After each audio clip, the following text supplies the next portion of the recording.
You know, when I started out, I always said that I didn't want to get bigger, I wanted to get smaller, you know. By that I meant that I love playing for, like, this size of the crowd is perfect, you know. I really never had any interest in the arena rock thing, you know. It never appeals to me for some reason. And I sound like that guy on Broadway, Danny Rose. You know. I know. So this song here, this is a song about where I was born, San Antonio, Texas. I was born there a long time ago.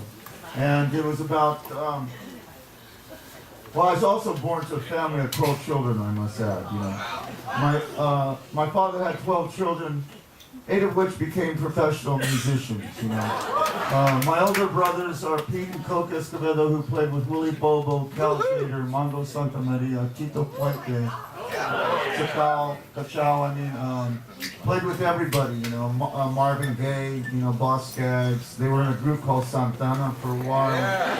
They had their own band called Azteca in the 70s, a great Chicano rock band. And my niece is Sheila E., who you might know from Prince and stuff, you know. So that's my family, you know. And the Dragons from San Diego, my brother Mario's band, and my brother Javier had a great punk rock band in the 70s called the Zeros, you know. And then we had a band called the True Believers together, you know. But, so this is the story of my family, really. And it was about 1957 when my father told us we're going to go on a vacation to visit his cousin in a little town called Orange, California. And we had never been on vacation before, you know, with so many kids and stuff, and money was hard to come by. And vacations just didn't really exist. Life seemed like a vacation at the time, you know. And so we all, you know, packed into this 4-door sedan, probably like a 1952 4-door sedan, you know, some kind. And you can imagine that many children with my mom and dad, and my grandmother had to come too, you know? And my grandmother was a scary character in my life in that she always wore black from head to toe. You know, I never saw her without. She would change costumes for photographs, but they were always just black. It was hard to tell. She was the goth girl, the original goth girl. Scared me many times. And so, you know, I make jokes that there were kids tied to the top of the car on the hood and out the trunk, and some just ran behind the car all the way down the trunk. And we lost some in Arizona, I think. I never saw it again. But, so we made it to California in 1957. It was an amazing, amazing place. You know, the water was clean, the air was clean, the girls were very pretty. The music was very cool, and everything about California really was kind of like a golden state. You know, I remember going to the ocean for the first time. We all went after church on Sunday, so we were all dressed in black, you know. And, we made we looked like a Fellini movie on the beach. You know? That's pretty weird.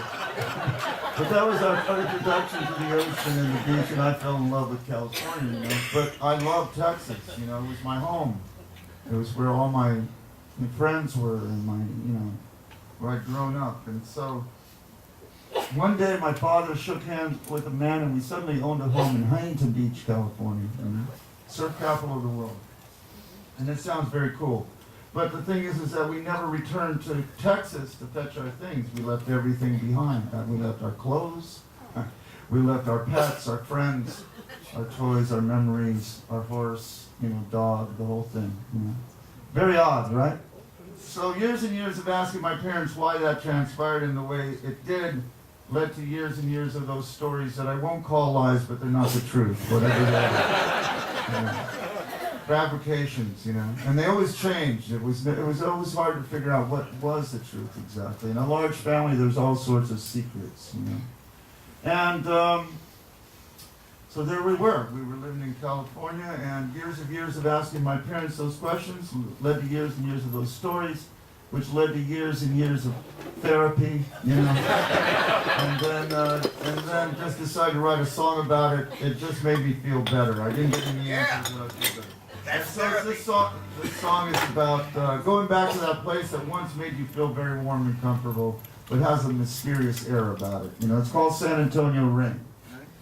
Yeah.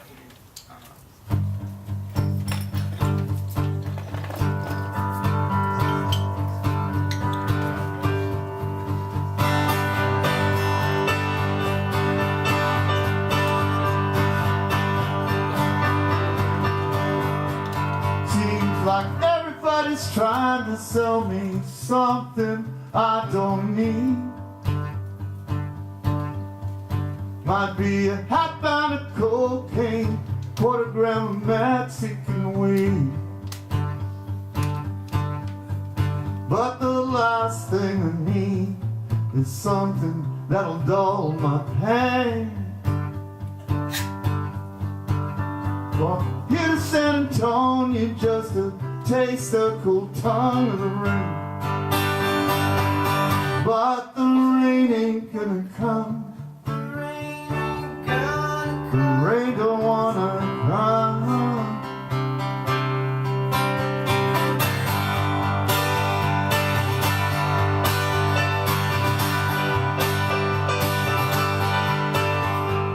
Give me something strong. I think I felt enough of this. I asked the bartender for doubles. Bartender says I should quit. Once I could find a friendly face in every corner of this town.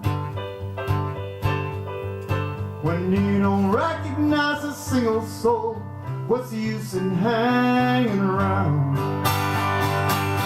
'Cause the rain ain't gonna come. The rain don't wanna come. Rain ain't gonna come. The rain don't wanna come. No, no, no, no.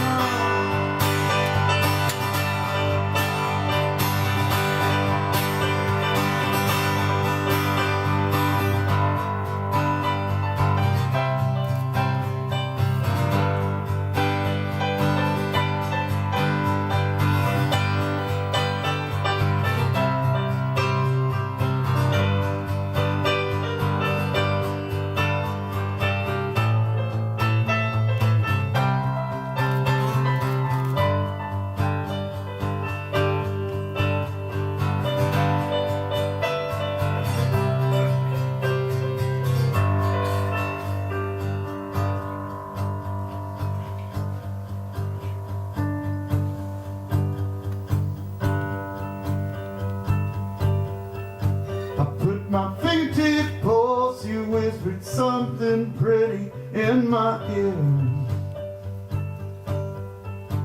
Just lay down to rest my eyes. When I woke up, there was nobody there.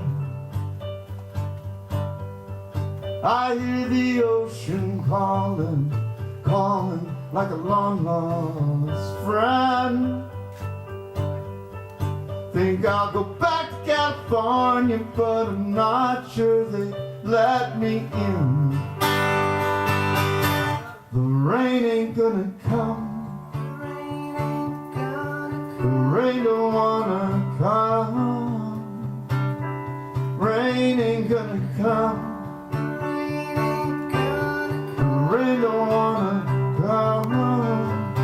No, no, no, no.